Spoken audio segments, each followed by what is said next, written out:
All right, welcome everybody. My name is Josh Hoy. I'm the Director of Student Services at Portage Learning. And as a provider of asynchronous online prerequisite and co-requisite courses for more than 50 years, Portage Learning will seek to provide students with the flexibility and academic preparation necessary to build a bridge to whatever educational and professional challenges are happening next. So, in the interest of preparing you, our students, for your future, we have a special guest today who is going to be presenting on an important topic about the professional challenge that many workers in the health professions face.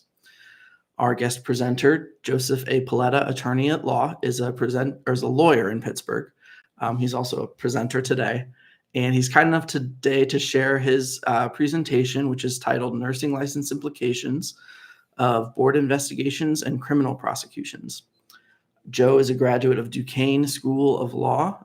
He's been practicing both in the public defender's office and in his own private practice for quite some time. And he's here today to share with his wealth of experience with us all. So thank you to Joe. A couple of notes before we get started.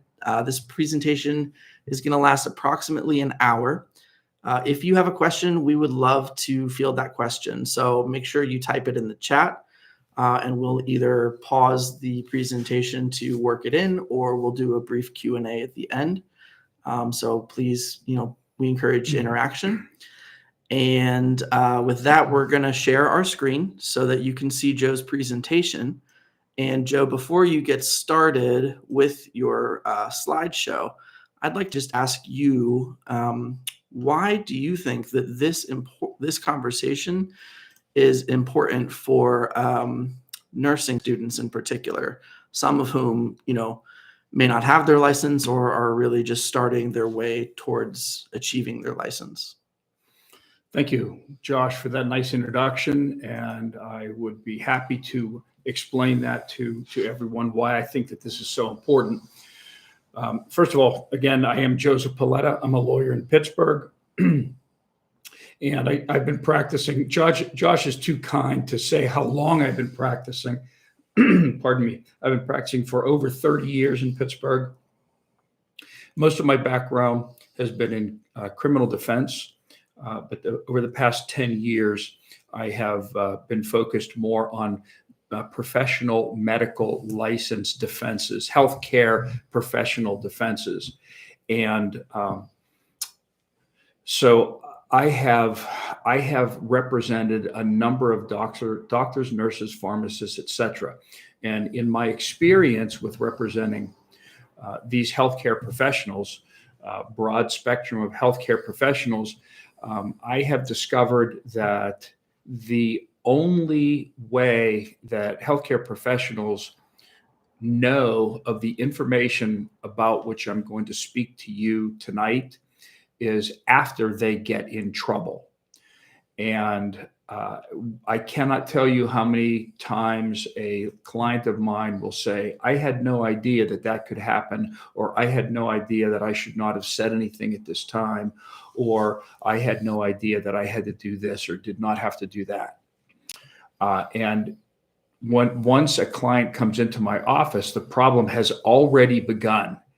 And that is too late, really. So I'm hoping to communicate with as many students and doctors, nurses, healthcare professionals as possible to impart this information so that they can be forearmed whenever the situation arises.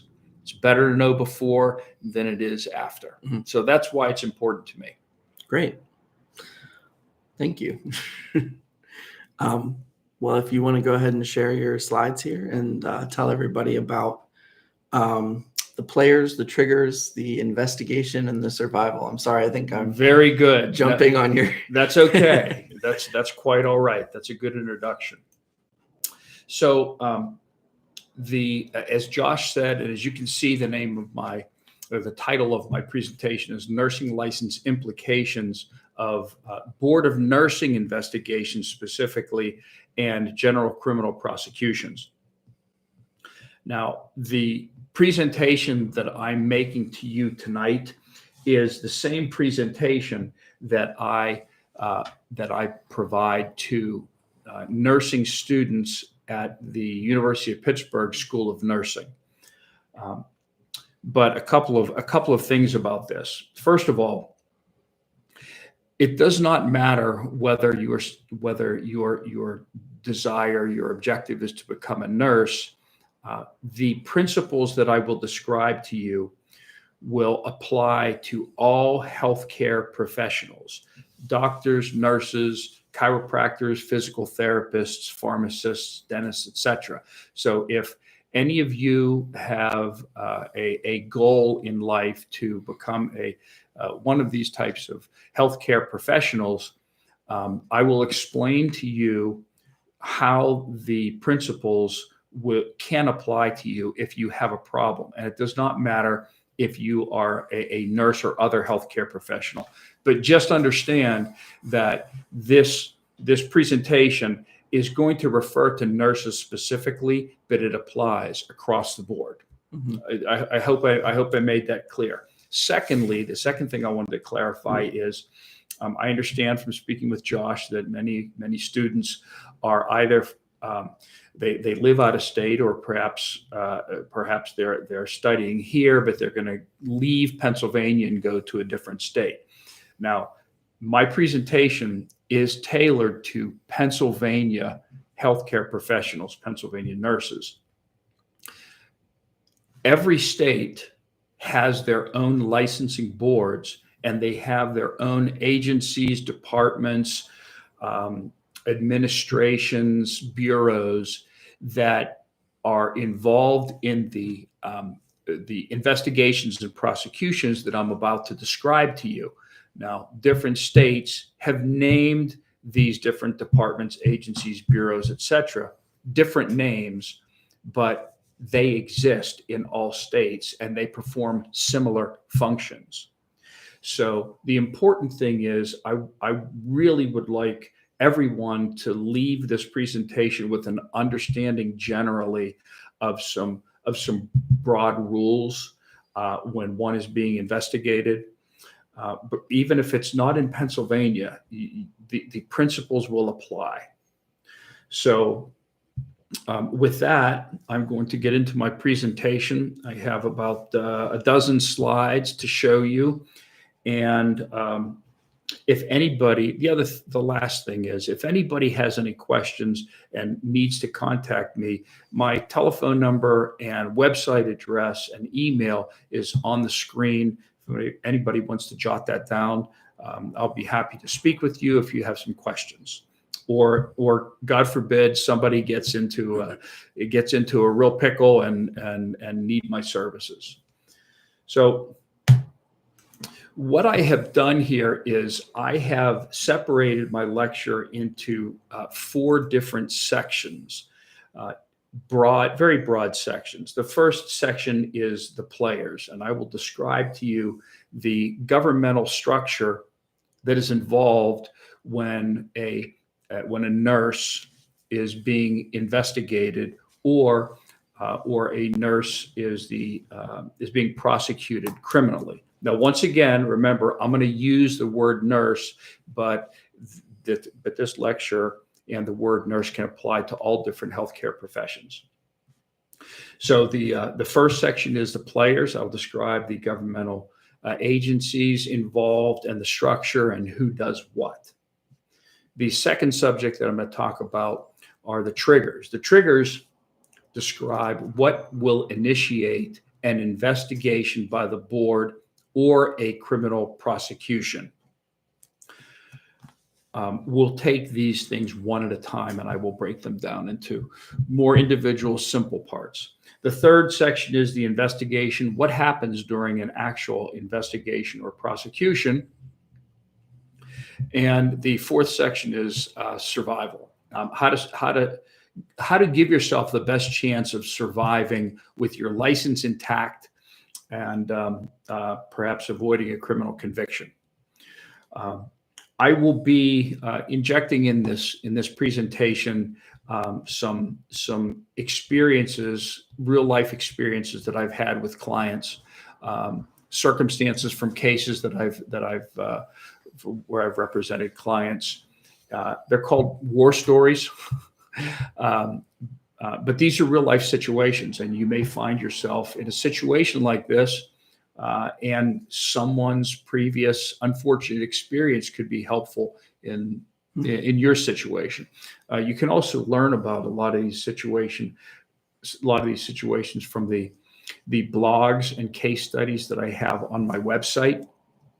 And you can get on my website and read about these case studies and experiences if you wish.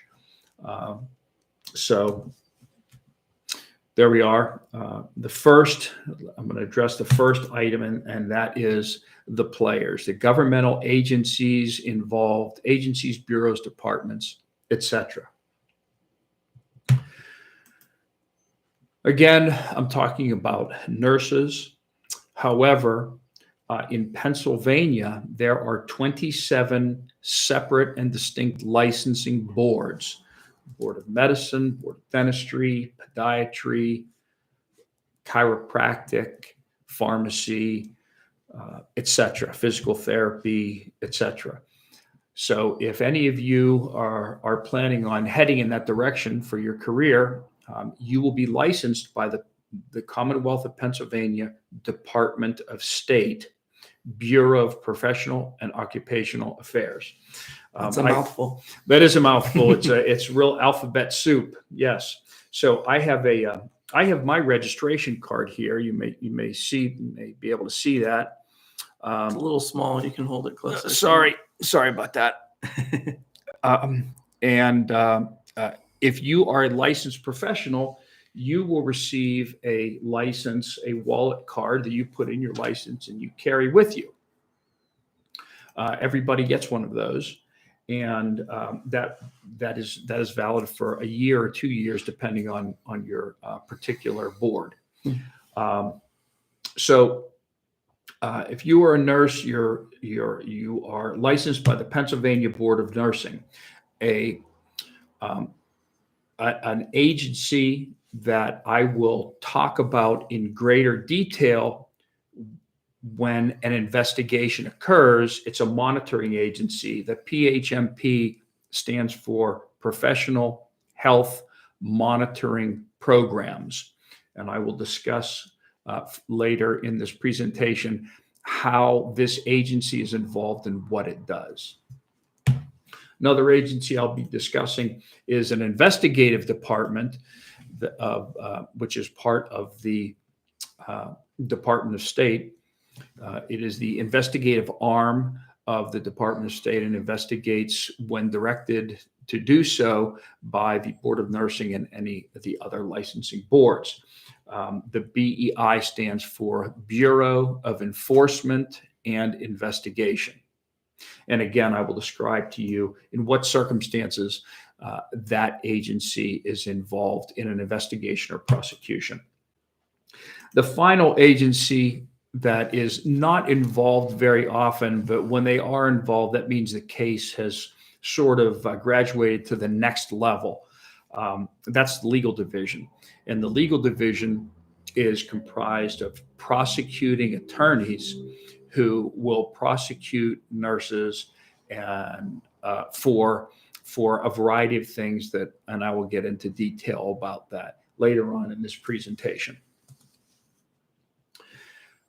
As Josh mentioned earlier, if anybody has any questions that they want to ask about specific things that I'm talking about, please do not hesitate to send him a question.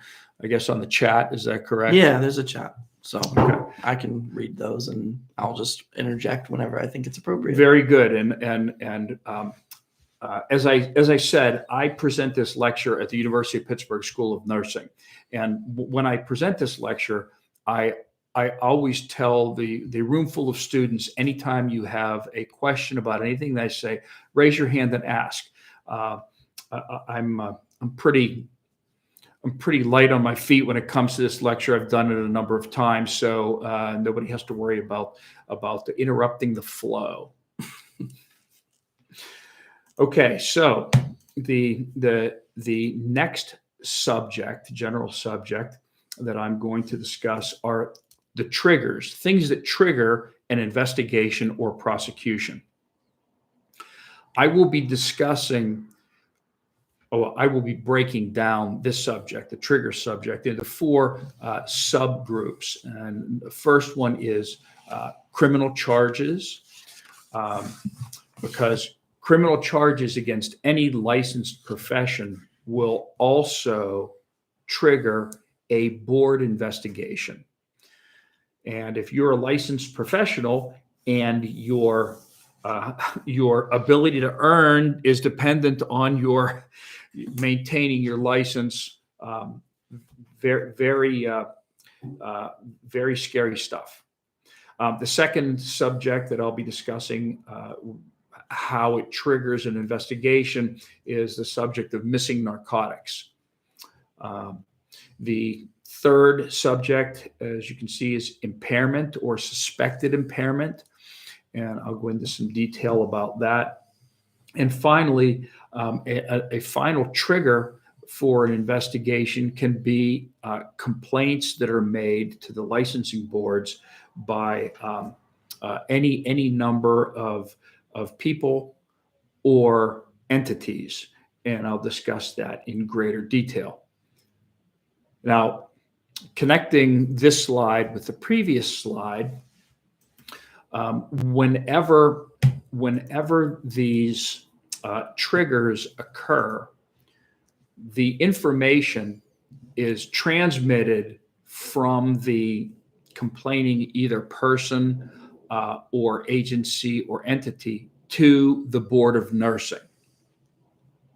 For criminal charges, regarding criminal charges, nurses have an obligation to notify the Board of Nursing on the Board of Nursing website within 30 days of criminal charges being filed against a nurse. The board must know when any criminal charge is filed against a nurse. Regarding missing narcotics, the notification will normally come from the entity where narcotics are stored, are provided.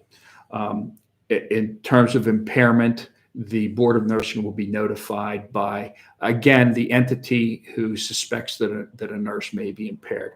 And finally, sorry, can you give an example of what an entity is? That sounds like a legal word. I'm sorry. I'm sorry.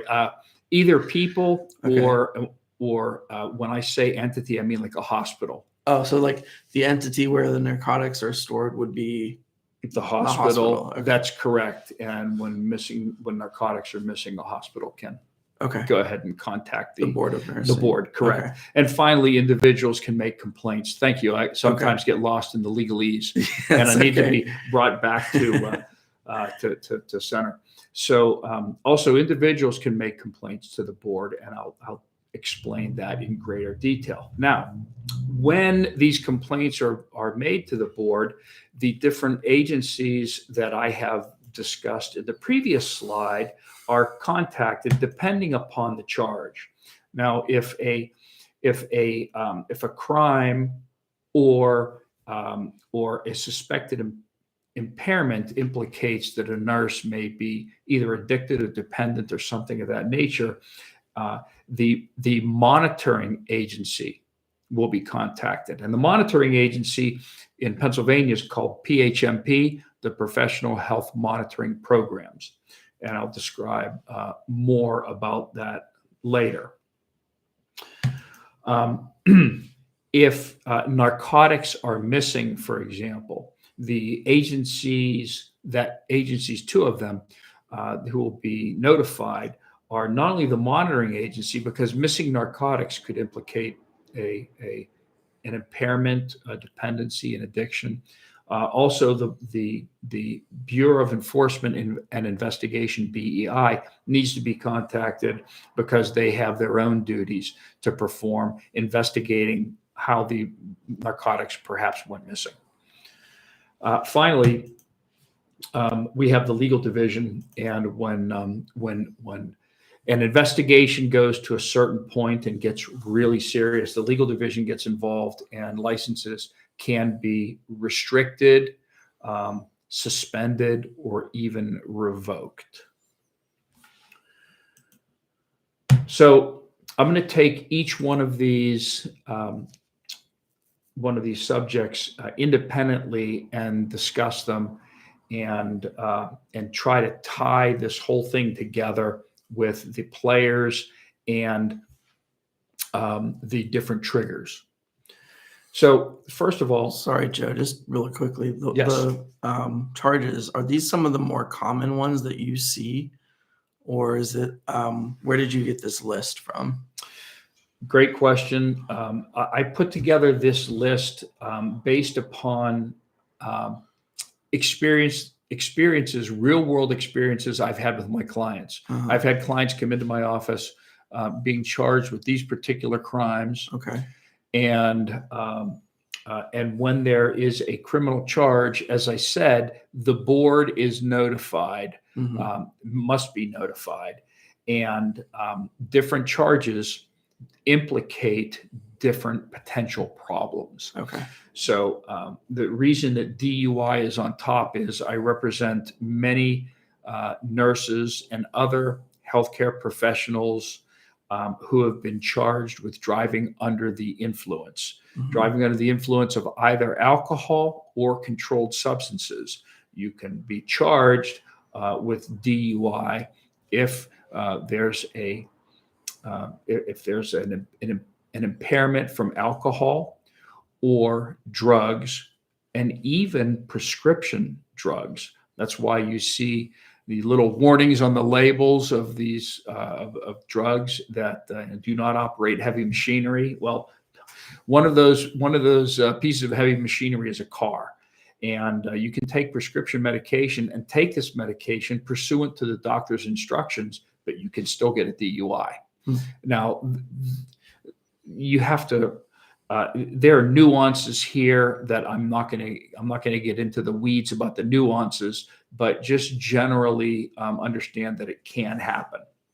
So I have many clients who are charged with DUI, and what happens when the board is notified that a nurse is charged with DUI, that immediately triggers a suspicion in the board that a nurse may have an alcohol impairment or an addiction, alcoholism, and that may affect their work. Specifically, it may endanger patient safety. So the Board of Nursing takes DUI very seriously because that implicates a potential alcohol impairment, as you can see from the slide. I have also represented numerous clients who were charged with assault crimes, getting into fights, assaultive behavior, sometimes with weapons, and even assaults that occur in the home, domestic violence charges. Domestic violence charges are unfortunately very common today. And when a crime of a simple assault or aggravated assault or some other type of domestic violence is charged against a nurse, again, the nurse is required to notify the board of the criminal charges. And immediately that implicates to the board a potential threat to the safety of patients if one is charged with assaultive behavior. One other thing, parenthetically, regardless of what happens with any of these crimes, regardless of what happens with the criminal prosecution, even if the criminal prosecution is dismissed, even at a very early stage, the board will perform their own independent investigation, regardless of what the criminal courts decide. When criminal charges are filed against a nurse, there are two separate investigations involved. One is a criminal investigation, and the other is a board investigation. the Board of Nursing does not care what the courts do with the case. If the board, when criminal charges are filed, the board can independently or will independently investigate. So the third offense that I've had experience with representing clients are theft offenses. Theft offenses raise the issue of what's called moral turpitude. Is there, if you're going to steal, even a retail theft charge, the board is concerned that if you have access to medications and controlled substances, that they may not be safe. You may not be a safe handler of those items. So the board takes those very seriously. The next type of offenses are sex offenses. For obvious reasons, if a nurse is attending to a patient and the nurse is charged with a sex offense, doesn't matter man or woman, etc., that implicates patient safety. And one of the board's primary concerns is patient safety. Finally, the last criminal charge that I'm going to discuss is one that's really important. I'm going to come back to this later, and that's the crime of what's called diversion. Diversion is simply theft of medications from a medical facility. Just a quick example. If one takes your grandmother's oxys, a couple of oxy pills, and you're charged with a crime, that's normally a misdemeanor, and the pills are $30 to $50 a piece. You're charged with a misdemeanor crime. If a nurse takes those same oxycontins from a hospital, that is diversion, and that's a felony. Wow. And a felony conviction can be a career ender. So the board, when narcotics are missing, the board suspects diversion, and they also suspect potential drug impairment. So when criminal charges are filed, the board's going to do their own independent thing. That's one trigger. I just spoke about missing narcotics, but diving a little more deeply into this particular subject, missing narcotics is a huge red flag. Pardon me. Missing narcotics, again, raises the suspicion of diversion to the board. So in other words, the distinction between missing narcotics and diversion is in certain units in a hospital, such as the intensive care unit or the emergency department. I have learned that those particular units administer drugs at a very high volume and a very high rate. So there are a lot of drugs being withdrawn from the pharmacy and the machines that dispense these drugs, and there are a lot of drugs that are administered to patients. Now, in a unit like the intensive care unit, I've had a lot of experience. I've had a lot of nurse clients who work in an intensive care unit. And when there's an emergency within the intensive care unit, other nurses who work that unit will come to the aid of a nurse assigned to the patient that's having an emergency to assist, because they're a team. Well, sometimes when a nurse is in the middle of pulling narcotics from a dispensing machine or from the pharmacy, and there's an emergency, sometimes narcotics can go missing innocently. Okay. Now, regardless of whether it's an innocent missing narcotic or whether it's diversion, the hospital does not know the difference. A hospital must account for all their medications. Medications either must be administered to a patient, wasted with a witness, or returned to the pharmacy. If one of those three things does not happen, and a narcotic has been or controlled substance has been withdrawn, there's going to be an investigation to find out what happened with that narcotic. Yes, sometimes the missing narcotic became missing for innocent reasons, but sometimes it's diversion, and the board does not know unless they do an investigation. The investigation into missing narcotics also is a result of suspicion of the board of impairment, and our healthcare professionals, pardon me, that attend to us, they cannot be impaired. But by the same token, they're people just like everybody else, and are subject to issues, life issues, stressors, etc. And people deal with these things in different ways. We'll get into that in a little greater detail. If there's missing narcotics, then one of the things that's typically going to happen is there will be an audit of the narcotics to try to account for what happened. An audit of narcotics will start with a dispensing machine. The machines they have today, you have to punch in your identification number and sometimes use your thumb as another safety measure to create a thumbprint. And then you type in the medication that you need, and the machine will dispense a particular type of medication. It's very automated today because there's more intense scrutiny over narcotics today as a result of the opioid epidemic and the experience of healthcare professionals sometimes taking these narcotics.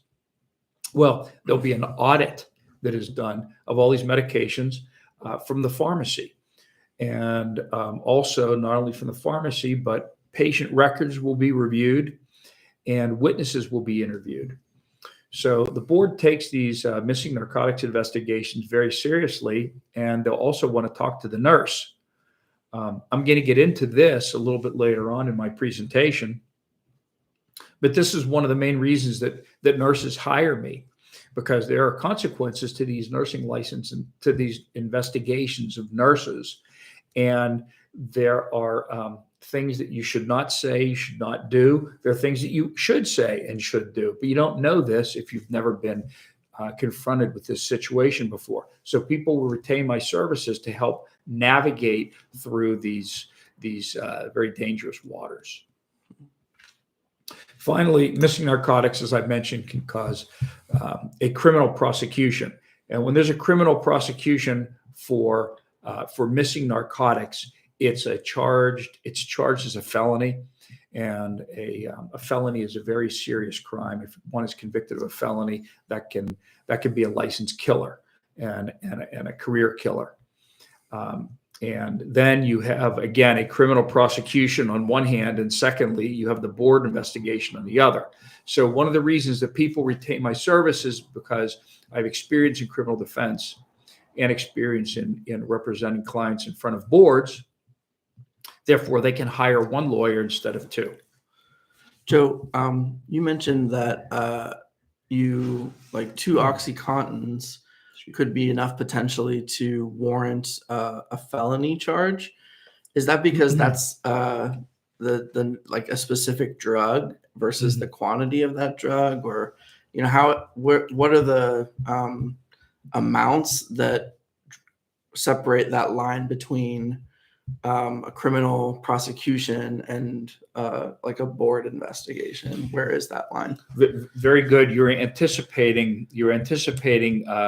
something that I will be addressing later on in my presentation. But I'll be happy to answer that right now, because some of the people listening to this may have the same question. When it comes to missing narcotics, the other thing that I did not mention is hospitals will every 90 days do a periodic pharmacy audit on all the nurses that are pulling medications, is how they describe it. They pull medications from these machines in order to administer. So there'll be an audit every 90 days of all nurses for all the medications that they pull. And sometimes a red flag will be raised because a nurse is, for example, pulling more medications than any other nurse on her unit, or there'll be a high volume of medications pulled in a very short period of time, or there will be medications pulled over a very long period of time, where the small amounts of medications are missing, but it's the same medication over a long period of time. Mhm. Those are all triggers. Every once in a while, something is going to fall through the cracks. It happens. However, when the same thing happens over and over again over a long period of time, that's a huge red flag and will raise a suspicion of diversion or impairment. Mhm. I don't know if I completely answered your question. Hopefully Yeah. later on in my presentation, I will. I wasn't even thinking about the pattern aspect. I was more just thinking of, the difference between one pill and two pills, or maybe Tylenol wouldn't constitute, if Tylenol is being diverted, that wouldn't constitute a criminal prosecution. That's correct, because they're different. There's different classes of drugs, That's right? correct. So to answer your question, with a real life and very significant example. You may have heard that many drugs today are laced with fentanyl. Yeah, I've heard of that. Okay, fentanyl is a drug that is used to increase the impact of the high. And now we have all sorts of drugs that are laced with fentanyl to, as I like to say, to weaponize these drugs. Even marijuana is laced with fentanyl now to increase the high. And fentanyl is a lot of it is manufactured in China and imported here, but that's not hospital grade fentanyl. So in a hospital, anything that involves missing fentanyl is going to receive the greatest attention. So a narcotic like fentanyl receives great attention because the opioid epidemic, painkillers are scrutinized. So yes, it does depend on the narcotic. It does depend on, in certain circumstances, volume and the length of time. So all of those things will come into play.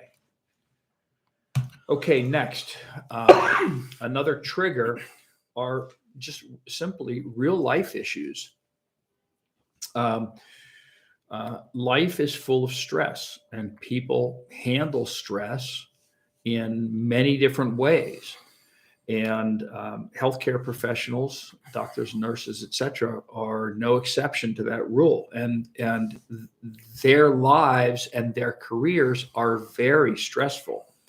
And I have many nurse clients and other medical professionals who they struggled to get through the pandemic, because that was an unprecedented time and caused tremendous stress. And these stressors sometimes caused people to abuse things like drugs or alcohol, and also caused mental health issues because everybody was isolating, and so that caused huge problems. Now, if the board is ever notified that, for example, someone has been diagnosed with a number of let's say mental health conditions, ADHD, depression, anxiety, etc., that could trigger an investigation. Now, let me get into a real life example of what I mean. When a nurse is charged with DUI, the nurse will be notified that they may have to undergo an investigation by the board. I'm going to get into that next. Okay. Okay. But if there's an evaluation, because of the DUI by the board, and the nurse the nurse will then have to disclose, for example, that she's suffering from depression, anxiety, ADHD, and is prescribed medications. Now you have a situation with the board that not only you charged with driving under the influence of alcohol, but now you're mixing alcohol with medications, even though they're prescribed medications. So that's a trigger that could cause monitoring by the agency that I discussed before, PHMP, the Professional Health Monitoring Programs. Are they discreet with their monitoring, or do they monitor you without you realizing that you're being monitored? Okay, yeah, another great question. The monitoring that is done by the board can be confidential in nature. Mm-hmm.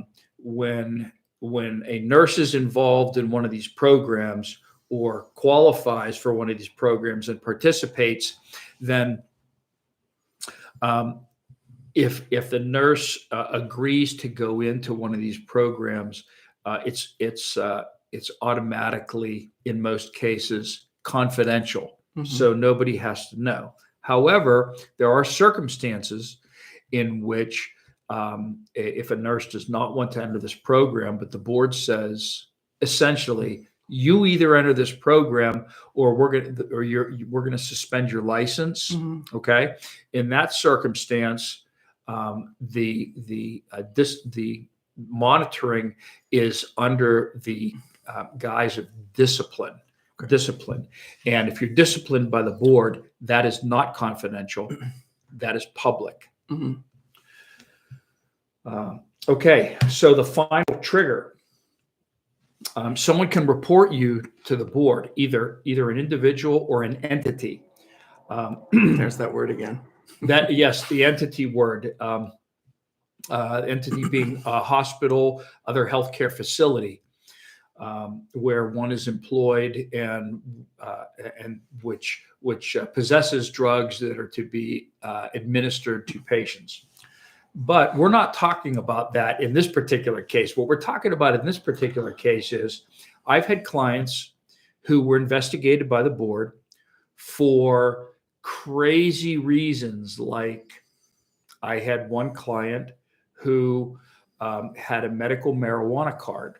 Now, medical marijuana is throwing a monkey wrench in the entire machinery here because it is so new. The boards are not completely certain on how to deal with it. Okay. Yes, it's legal in the same way that alcohol is legal. In some circumstances, you can get a medical marijuana card. In some states, marijuana is legal. What's the PA? In Pennsylvania, you have to have a medical marijuana card. Okay. Okay. Now there are different areas that are not prosecuting small amounts of marijuana, but I'm getting into the weeds a little bit. But you have to. But generally, you have to have a medical marijuana card if you want to possess marijuana legally. I had a client who had a medical marijuana card, and medical marijuana cards are prescribed by a physician, and you get it, and it's legal in that case. Well, we have a jilted ex who called the board and told the board that this particular nurse was abusing the medical marijuana card, and God bless you, excuse me, using the medical marijuana card outside of the prescribed manner, and what happened with that? Well, that triggered a board investigation to see if the nurse was either had developed either an addiction or a dependency or was actually abusing. And that nurse had to hire me to guide her through this investigation. And it was found to be baseless. It was a motive by an ex who wanted to cause problems, and the ex was successful in causing problems. So you have and patients can be dissatisfied with the with the performance of a doctor or a nurse, just like clients can be dissatisfied with the performance of a lawyer, even if everybody does everything right. But just simple dissatisfaction can lead to, picking up the phone and calling the board and saying, I have a complaint. That's kind of unfortunate. Sometimes it's justified, sometimes it's not, but that's the way it is. Okay. So that ends the triggers. Now we're going to discuss the actual investigation. And I'm going to talk about the investigation is the third major topic. And I'm again going to break this down into 4 subgroups. I'm going to talk about how an investigation is initiated. It can be initiated by a letter or a phone call or a knock on your door or a big surprise. And I'll get into each of those in a little greater detail. When the investigation is initiated, the board has already been contacted. The board has already been contacted unless it's a criminal case. And in that case, the nurse has the obligation to contact the board. And again, depending on what the investigation regards, that can implicate the involvement of other bureaus, entities, and departments. Again, we're back to the monitoring division. If the investigation uncovers a suspected dependency or an impairment.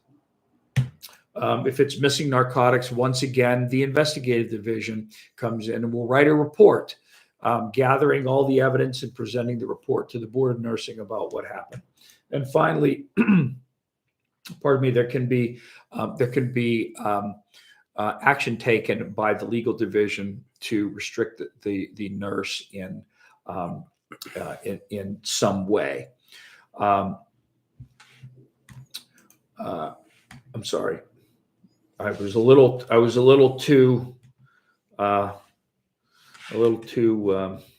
anxious there. So we're going to deal with these items individually. The first item is the letter. The professional health monitoring program can send a letter to a nurse and say that we've received information that you may be suffering from some type of impairment, and we're suggesting that you have an evaluation. Now, when a nurse receives a letter, their first phone call should not be, or their first communication should not be back to the Board of Nursing. It should be to somebody like me who can advise them what to do. The call. A nurse can get a phone call from an investigator saying something has occurred at your place of employment, and the board has tasked me, pardon me, to go out and investigate this. I'm going to talk to you and other witnesses that may have been involved in this event, such as it turns out that narcotics came up missing. An investigator can also knock on your door and say, hello, I'm an investigator from the board and I'd like to talk to you. Even worse than that, the knock can involve the police. If the police come and knock at your door, there's an absolute response that everyone should utilize if the police come knocking at your door. And I'm going to get to that very shortly. The surprise is when, let's say, an ex-boyfriend, an ex-girlfriend, an ex-husband, an ex-wife contacts the board and makes some sort of allegation that sometimes is baseless, but frequently is not, just to cause problems for the licensed medical professional, for the nurse. And the investigation will then ensue, and the investigation can comprise an evaluation by the monitoring division or can involve an investigation by an investigator from the Bureau of Enforcement Investigation, the investigative division, or it can involve both the monitoring division and the investigative division. And hopefully in any situation, you do not want the legal division to get involved, because once they get involved, the matter sort of graduates in importance and severity.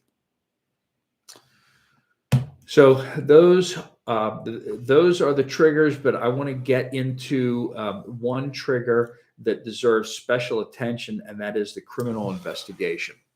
And again, if anybody has any questions about this, please do not hesitate to ask your question. It does get sort of complicated, and I'll do my best to explain. So, as I said, whenever there's a criminal investigation, there will automatically be some type of board investigation. However, there can be investigations that do not involve criminal prosecutions. When there is a criminal investigation or criminal prosecution, that always takes precedence over the board investigation. And the reason is because, very simply, the board has control to a large extent over your license. The board cannot put you in jail. In a criminal investigation, depending on what the criminal investigation regards, the implication or the consequence could be incarceration. When does that happen?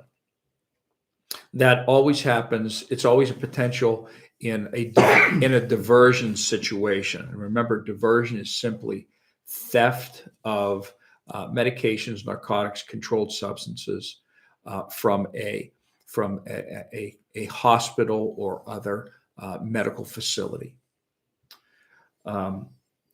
So hopefully, if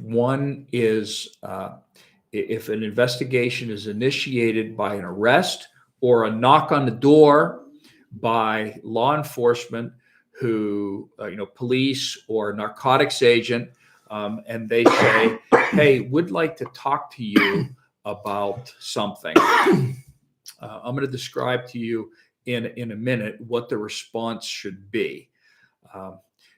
A board investigator contacting you is one thing. The police is an entirely different matter.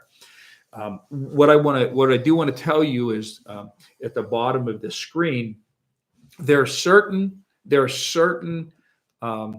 types of crimes that will result in incarceration, and these are what I call the big three, because these are the most dangerous. The first one is denial.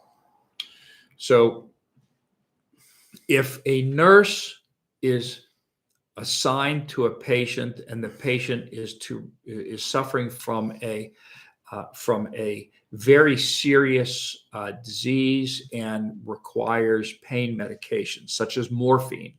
Okay, I've had situations, and I'm aware of situations where nurses will use the morphine, take the morphine for themselves, and deny the patient who is suffering this pain medication. When that's the case, and you may have seen cases like this reported in the news even recently, a conviction for that crime is going to result in incarceration. If a nurse is taking drugs, controlled substances, medications from a medical facility, a hospital, and delivering them to somebody else, does not even have to be selling them. Selling them is worse, but if you're delivering them to somebody else, that can result in incarceration. If a nurse is selling narcotics that she has taken from the hospital, or entity, or yes, that will result in incarceration also. Finally, the last of the big bad three is if a nurse is taking medications, diverting medications, and substituting a non-controlled substance for a controlled substance, that's also going to result in incarceration. For example, if a situation is a patient has a morphine drip and or fentanyl drip, and a nurse takes the morphine and fentanyl and replaces it with something like saline, or if there's supposed to be an injection of fentanyl, and the medication is removed and replaced with a non-controlled substance, a non-medication like saline, that's going to land you in jail. Okay, so situations like that, especially when it results in a felony conviction, can be a career ender and can result in incarceration. So what does that mean? There are two responses when investigators and police come to your door, and you can. It's up to you which one you would like to use with the investigator. I tell people all the time, it's really simple. When somebody asks you questions about potential wrongdoing of yours, a great answer and a simple answer is simply, you know what, I've never been in this position before. I don't want to say anything or do anything wrong. Let me talk to somebody, get some advice before I answer your questions. If you don't know, if you're uncertain whether you should answer questions or not answer questions, you've just answered your own question. Do not answer the questions, okay? Find somebody to talk to get advice. Call them and ask for advice before answering any questions. So that's a situation mostly with an investigator. If the police want to talk to you, everybody recognizes that the police enforce the law and investigate crimes, right? So if the police want to talk to you, they're not talking to you because they have nothing better to do. They're investigating a crime. If the police want to ask you something that you might be involved in, absolutely tell them that, you know what, before I answer your questions, I got to talk to a lawyer. Now, I've had circumstances where the police will say something to the effect of, if you do not answer my questions right now, I'm going to arrest you. And while they're saying this, they're clicking their handcuffs. From a legal standpoint, from a lawyer standpoint, you should absolutely not answer questions without a lawyer being present or without consulting a lawyer. And the reason is because what you say, anything that you say, as you've probably heard on TV, can and will be used against you in court. You could want to be participating in an investigation. You could want to be cooperating with the police. But if they ask you a question and what you say happens to be a confession to a felony crime, you could have just ended your career. So there's nothing wrong with saying, I want to talk to somebody and get some advice before I answer your questions. That's the smart thing to do. And then find somebody like me who can advise you. Mm-hmm. Okay? That's part of large section number 4, the survival. Okay? So these are, I just put this up because these are rules that you should just know. Number 1, never admit diversion, because if a nurse is actually taking medications, again, that's diversion. Again, that's a felony, and that could be a career ender. Secondly, if you're uncertain what to say, you're not required to say anything. We have this thing called the Fifth Amendment where we have a constitutional right not to present evidence against ourselves. You can say, if you're uncertain, I need to talk to somebody before I answer. And if you're uncertain, again, you've already answered your question, your own question in your mind. If you're uncertain, that's the answer. Don't answer questions. With the police, never answer questions without talking to a lawyer. And finally, be careful of the lawyer that you contact. Make sure the lawyer is qualified. in the particular area of need. A good criminal defense lawyer can be a good criminal defense lawyer, but is not a licensed defense lawyer. They're different. Mm-hmm. They're different. So I hope that the information that I have provided is beneficial, and you keep this in mind, because I'm telling you, if 10 people are watching this, one of the 10 is going to find themselves in a situation where they're going to be either investigated or prosecuted and investigated.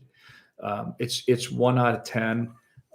If there are 100 people that are watching this presentation, it's going to be 10 out of 100. It just happens, and it always happens without notice. It happens spontaneously, and you find yourself in the situation. So what you do immediately can have a long-term effect. So be smart. Great. The only other thing that I have remaining is that there's one more circumstance that's pretty new, and that is that this is a case study. As you can see, there's a nurse by the name of Redonda Vaught. She was a nurse for the Vanderbilt University in Tennessee. Typically, when a mistake is made and a medication is mistakenly administered to a patient, and there's a bad consequence, the hospital will get sued, and this will be handled in civil court, and money can be paid for the mistake. Well, in this particular case, Redonda Vaught was ordered to administer a particular medication or narcotic to a patient. This nurse, unfortunately, could not find the specific medication that was prescribed, so she guessed on a different medication. Well, the medication that she did administer to this patient killed the patient. And instead of just causing a lawsuit to be filed, she was charged with a crime of manslaughter. This is a game changer, at least in the state of Tennessee. It has not happened in other states yet, but you can read about this Redonda Vaught case. If this happens across the country, then doctors and nurses and other healthcare professionals that administer medications are in fear of being prosecuted criminally, not just civilly. Mm-hmm. So that is it for my presentation. I don't know if anybody has any questions, or you have any questions, Josh, but now's the time. I think, one thing that just hearing that last story, and also kind of hearing your warnings about various, investigations and the likelihood of investigation. I think one thing that I'm taking away is just like how serious the profession is, and how high the professional standard is. So, the fact that nursing students are, they need to go into their study. They need to approach their studies and understand that the profession that they're pursuing carries with it that level of scrutiny and intensity. And I think that's one of my big takeaways from today.